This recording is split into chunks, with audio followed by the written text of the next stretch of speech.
আসসালামু আলাইকুম। ওয়ালাইকুম আসসালাম রহমতুল্লাহ। আমার এক বন্ধু প্রশ্ন করেছে, পকেটে টাকা রেখে নামাজ পড়া এটা কি হারাম? কারণ টাকার উপরে মূর্তি, ছবি আর বিভিন্ন ফটোগ্রাফ থাকে। ভাই প্রশ্ন করলেন যে বেশিরভাগ লোকের নামাজ পড়ার সময় পকেটে টাকা থাকে, আর বেশিরভাগ টাকাতে বিভিন্ন রকমের ছবি থাকে, বিভিন্ন মানুষের ছবি। নামাজ পড়ার সময় যদি টাকা পকেটে থাকে বা মানি ব্যাগে, তাহলে কি এটা শিরক? আর তাই আপনি ভাবছেন যে এটা কি হারাম টাকা নিয়ে নামাজ পড়া? কোন মূর্তির সামনে সেজদা করা হারাম। যদি টাকাটা রাখেন আপনার মাথার সামনে, তারপরে সেজদা করেন, হারাম। টাকাটা বুকের কাছে রেখে নামাজ পড়লে এটা হারাম। কিন্তু যদি রাখেন পকেটে, রাখছেন পেছনের পকেটে, তবে শুধু নিয়তটাই সব নয়। আপনি টাকাটা রাখলেন মাথার সামনে আর বললেন আমার নিয়ত কিন্তু পূজা করা না, তাহলে সেটাও কিন্তু হারাম। বলছেন মূর্তিকে সেজদা করা আমার নিয়ত না, তারপরে সেজদা করছেন, সেটা হারাম। নিয়ত অবশ্যই লাগবে, তবে নিয়তের পাশাপাশি কাজটাও গুরুত্বপূর্ণ। আর টাকাটা যদি মানি ব্যাগে রাখেন, সবাই মানি ব্যাগে রাখে, এখানে কে পূজা করবে?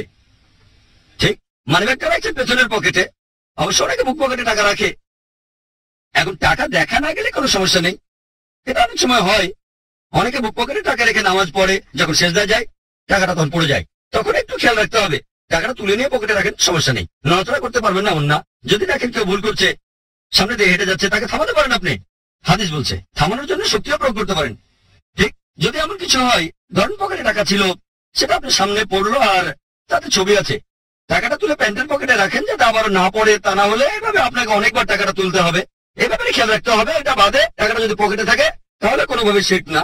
পকেটে টাকা রেখে নামাজ পড়তে পারেন, যদি টাকাটা দেখা না যায়, সামনে না থাকে, তাহলে সমস্যা নেই। টাকাটা না দেখা গেলে কোনো সমস্যা নেই। আজকের উত্তরটা পেয়েছেন।